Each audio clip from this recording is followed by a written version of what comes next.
Bé, donar la benvinguda a la Dèbora, que feia diumenges que no estava entre nosaltres degut al seu esguins, i també al Jack, després de la seva operació de l'ombro. Doncs estem contents de que estigueu amb nosaltres. I la Lídia Tudela avui es troba una altra vegada com sí com ça y por eso no puede estar entre nosotras. Bien, vamos a ver si funcionan los audiovisuales.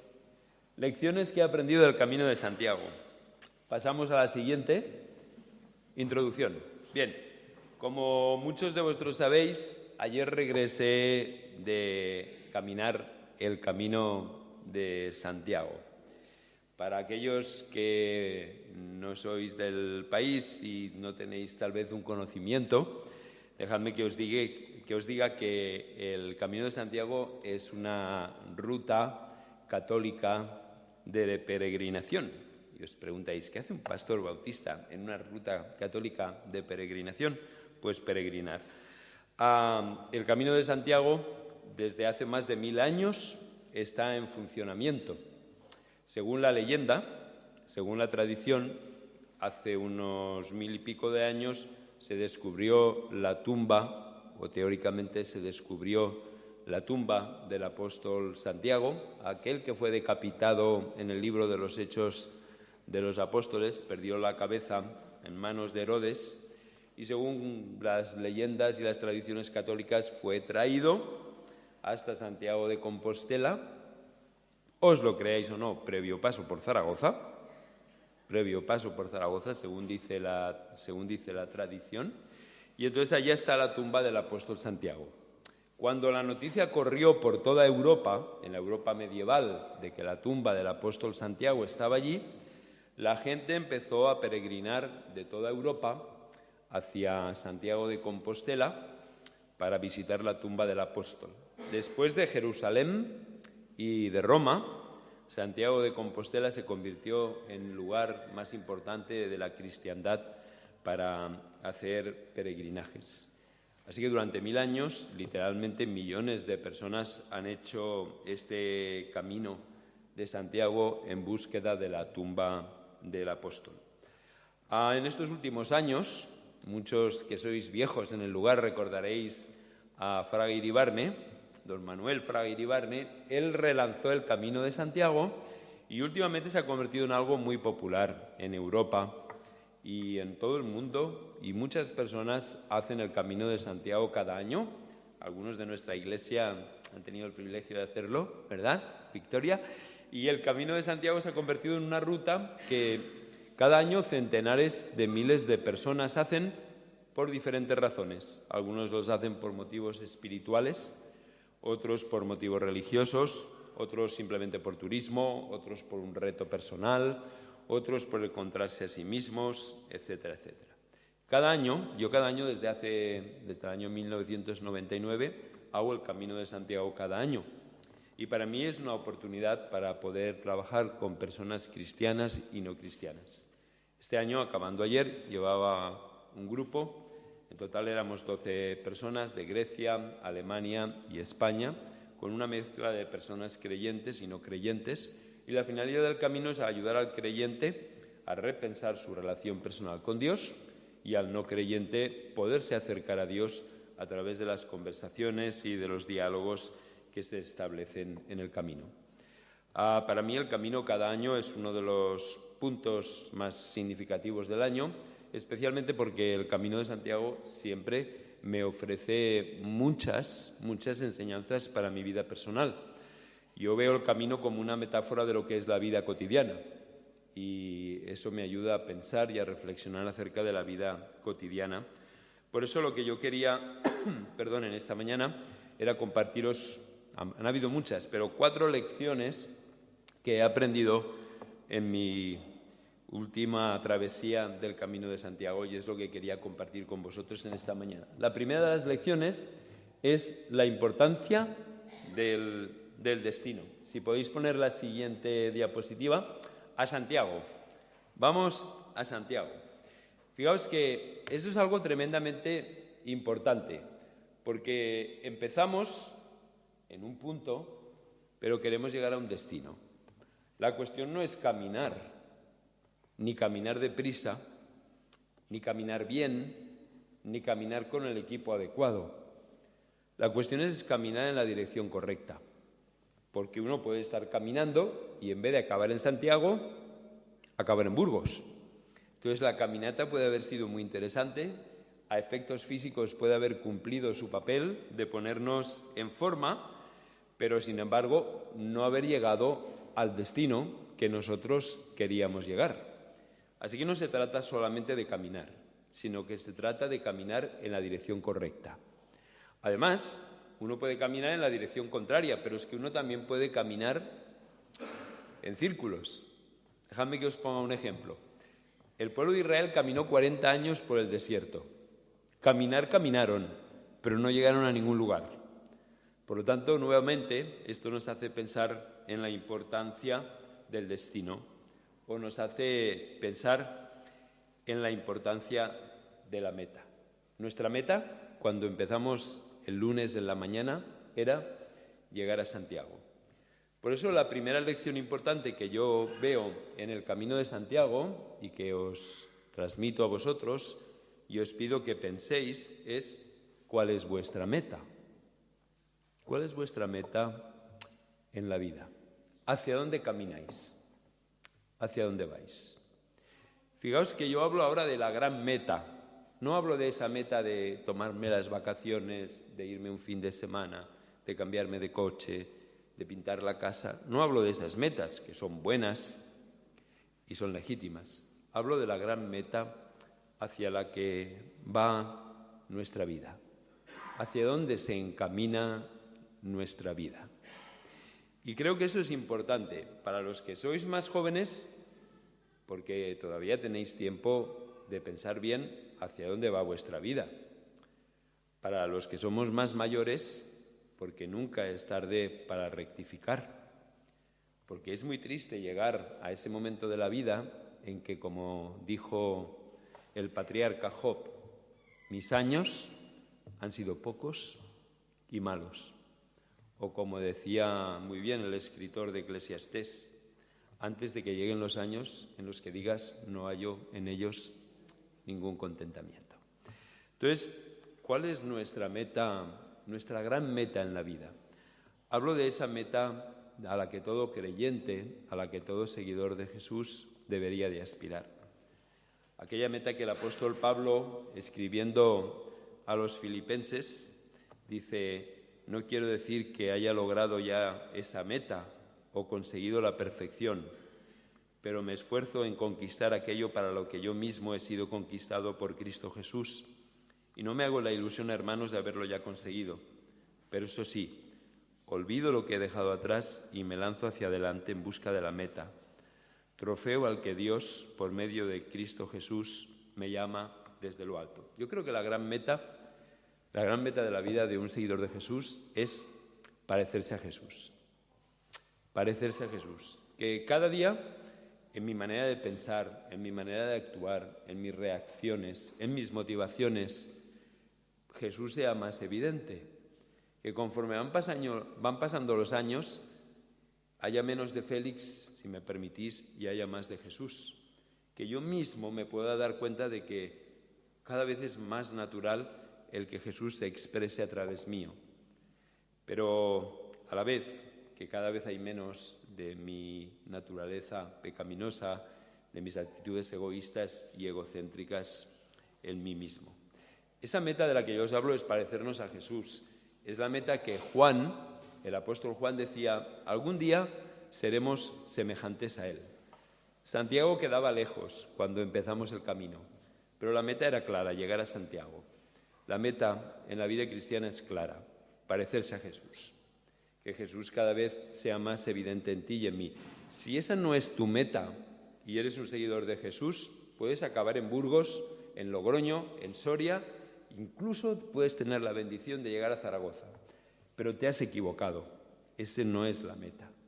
Vas a acabar en un camino que no es el camino que se pretendía, no es el camino al que queríamos llegar.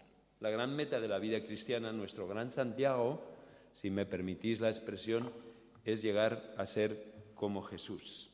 Qué interesante porque el propio Jesús dijo: yo soy el camino, yo soy el camino, ¿verdad? Yo soy la verdad y yo soy la vida.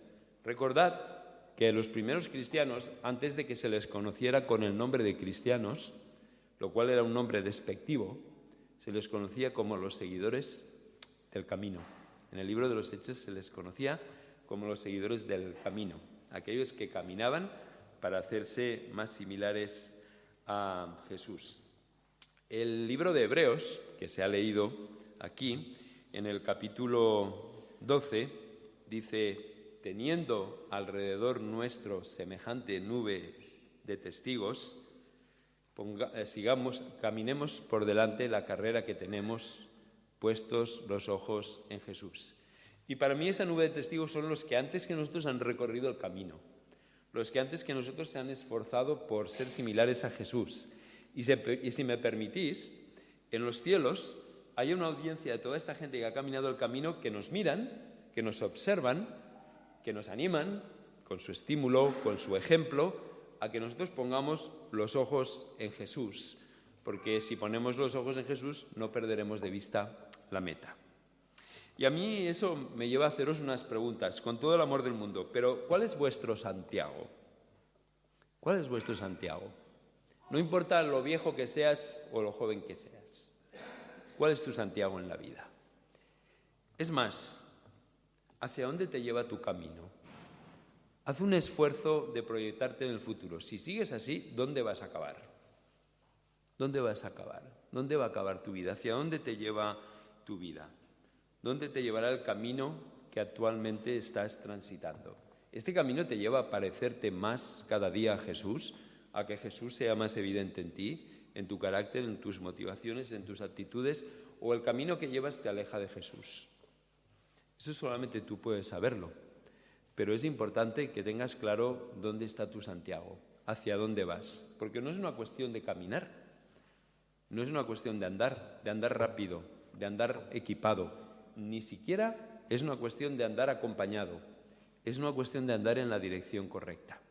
Y si no andamos en la dirección correcta, y en el caso de los creyentes es que Jesús sea formado en nosotros, se puede dar el caso de que acabemos en el lugar equivocado. Y no sería el primero que en vez de acabar en Santiago, acaba en otro lugar. La segunda lección que quería compartir con vosotros, si pasamos la diapositiva, es etapas.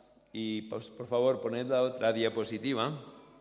Nuestra meta era llegar a Santiago, pero el lunes en la mañana estábamos a 150 kilómetros de Santiago.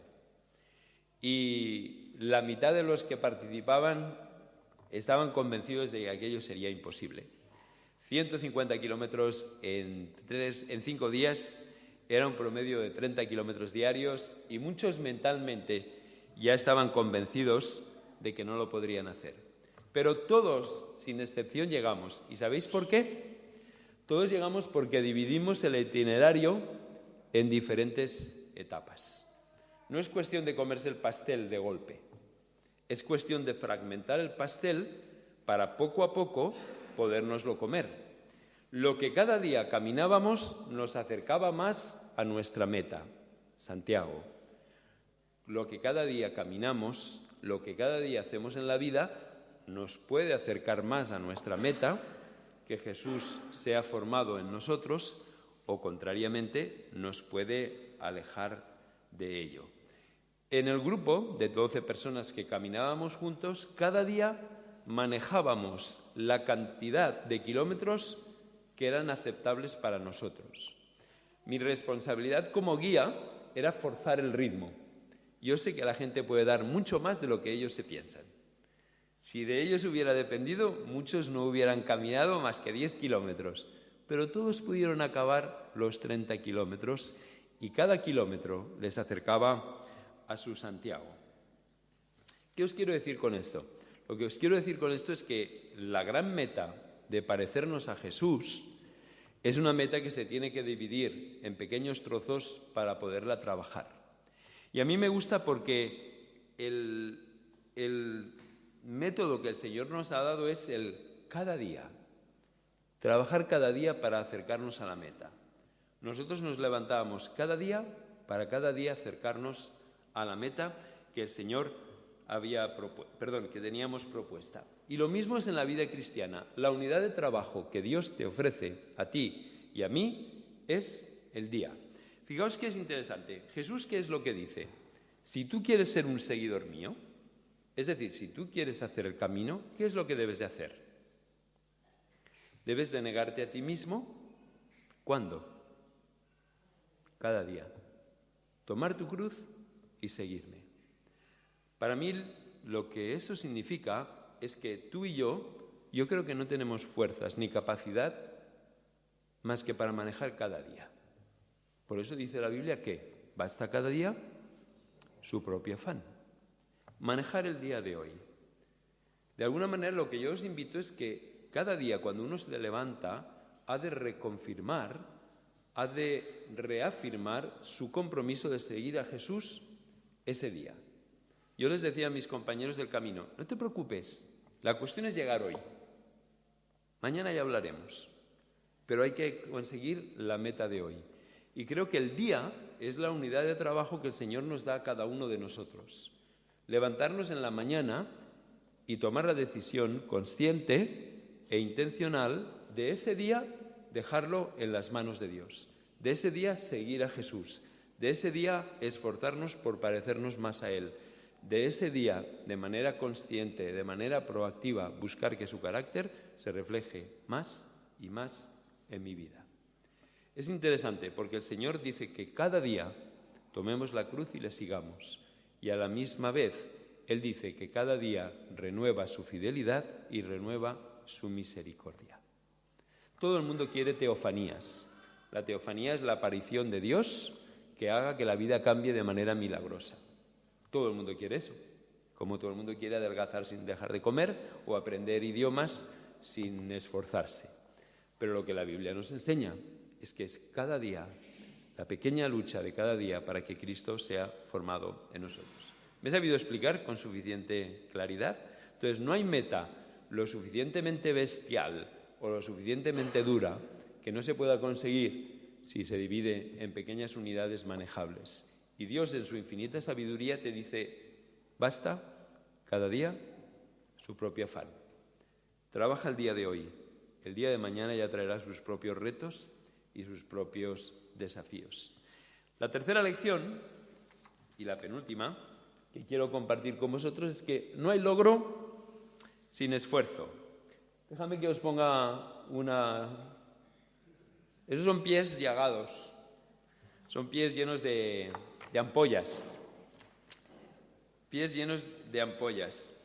Las metas, el destino final, para una persona puede ser tan importante que cualquier esfuerzo que haga es poco para conseguirlo. Yo estos días, en el grupo en el que estábamos, yo he visto al menos 3 personas caminar los últimos 3 días con las plantas de los pies completamente llagadas con ampollas. Yo los he visto algunos con dolores musculares que cada paso era un paso de pato. ¿Pero por qué lo hacían? Algunos de nosotros pueden pensar, qué estupidez, qué tontería, ¿para qué sufrir innecesariamente ese dolor? Bueno, yo he visto gente llorar, literalmente llorar, porque después de hacer 750 kilómetros desde la frontera francesa hasta llegar cerca de Santiago, un esguince o una caída les ha impedido continuar. Y literalmente han llorado porque no podían conseguir su meta. Lo que me gustaría compartir con esto es el hecho de que cuando una meta es importante para ti, cuando algo realmente es importante para ti, eres capaz de aguantar el dolor y el sufrimiento para conseguirlo. Y te esfuerzas, aunque cada paso, y literalmente yo lo he visto con mis compañeros, yo tengo la suerte de que como corro descalzo por la playa, tengo los pies con callos y yo nunca tengo ampollas, pero yo he visto a mis compañeros, cada paso era un sufrimiento, pero he visto lo que ha sido llegar a Santiago y la alegría y la satisfacción para ellos de haber conseguido su meta. ¿Cuál es mi punto? Chicos, Cristo no va a ser formado en tu vida y en mi vida sin dolor y sufrimiento. Y si tú quieres que Cristo sea formado en tu vida, te tienes que esforzar. Y si no te esfuerzas, no conseguirás la meta. Os leo unas palabras del apóstol Pablo. Pablo dice: bien sabéis que todos los que participan en una competición atlética, solo uno recibe el precio. Corred como para ganar. Y ya veis de cuántas cosas se privan los que se entrenan con vistas a una prueba deportiva. Ellos lo hacen para conseguir una corona que se marchita, la corona de laurel que recibían los atletas en la antigua Grecia y Roma. Nosotros, en cambio, aspiramos a un trofeo imperecedero. Te han engañado, te han mentido y te han vendido un falso cristianismo si te han dicho que sin esfuerzo Cristo va a ser formado en tu vida. Mentira, mentira cochina.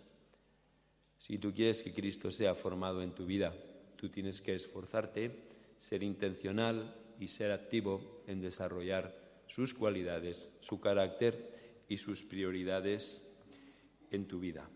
Si no, nunca podremos ser agentes de restauración y nunca Cristo podrá estar formado en nosotros. Dice la Biblia una cosa muy interesante: donde está tu tesoro, está tu corazón. Y donde está tu corazón, allí van tus esfuerzos. Todos dedicamos tiempo a aquello que consideramos que nos satisface, que nos gratifica, que nos desarrolla o que nos llena. Hay gente que puede caminar 30 kilómetros sufriendo porque eso les satisface, al mismo tiempo que otros pueden pasar delante del sofá haciendo zapping. Simplemente es donde está tu tesoro, está tu corazón. Pero lo que yo quería compartir con vosotros es que sin esfuerzo Jesús no va a ser formado en nuestras vidas. Y si queremos que Jesús sea formado, hemos de invertir tiempo y hemos de invertir esfuerzo. Pero es repetir lo mismo. La cuarta y última lección que quería compartir con vosotros es que hay que pararse para seguir. Y si pasáis la siguiente diapositiva, el tercer día del Camino de Santiago es el día que nosotros llamamos del silencio y de la soledad. Es un día en que caminamos solos. Yo ese día físicamente me sentía fatal. Ya veis que todavía mi voz tiene quedan secuelas, pero me sentía fatal y tenía 30 kilómetros por delante. Y yo dije, no voy a llegar. O sea, no voy a llegar. Esto va a ser un martirio, ¿no? Va a ser un calvario, nunca mejor dicho. Así que yo creo que el Señor puso en mi corazón esta frase: hay que pararse para continuar. Así que cada cierto tiempo me paraba, me echaba una siesta al sol o descansaba y continuaba reforzándome o recobrando las fuerzas para continuar.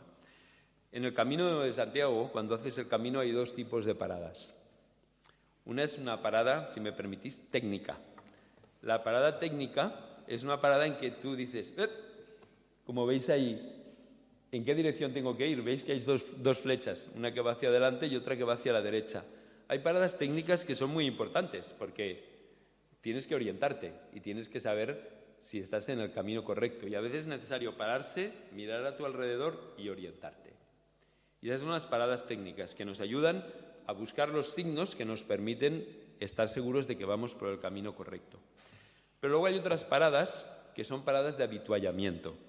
Las de habituallamiento son aquellas que nos permiten recobrar fuerzas, que nos permiten alimentarnos, que nos permiten beber y que nos permiten descansar. Pero las dos tienen la misma finalidad: continuar el camino. Pero hay paradas técnicas y hay paradas de habituallamiento. Yo creo que en la vida cristiana hay que parar para continuar. Hay que parar para continuar. Y el Señor ha establecido un sistema de gran sabiduría.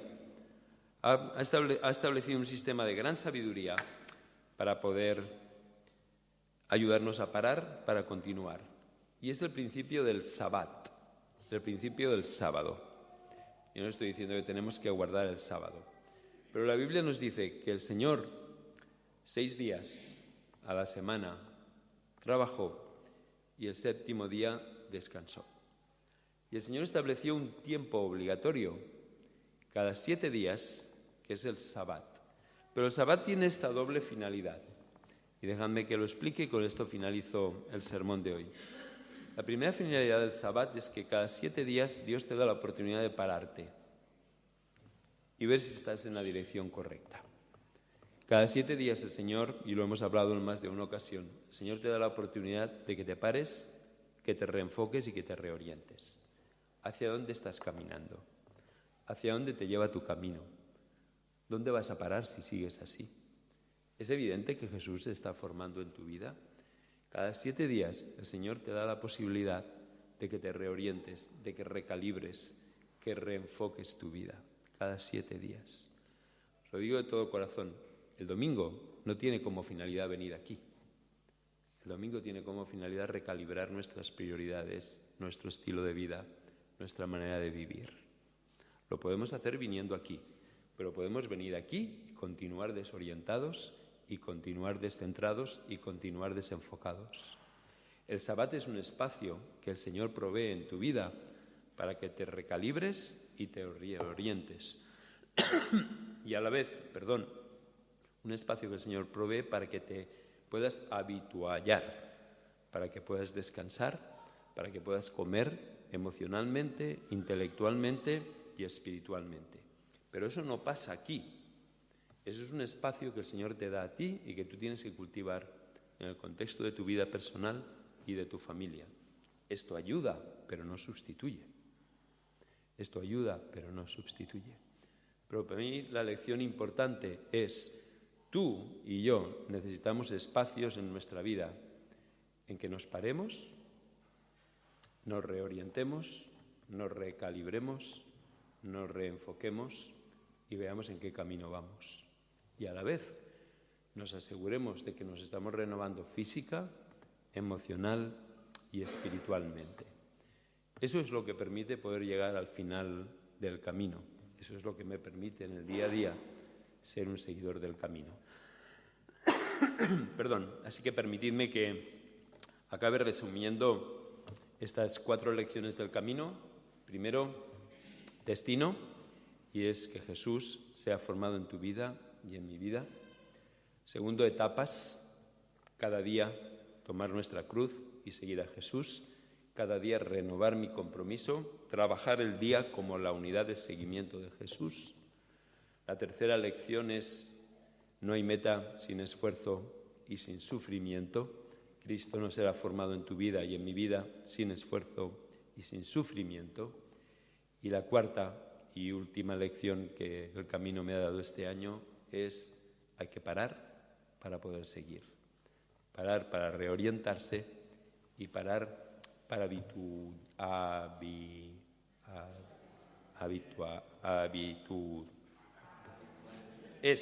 Eso mismo.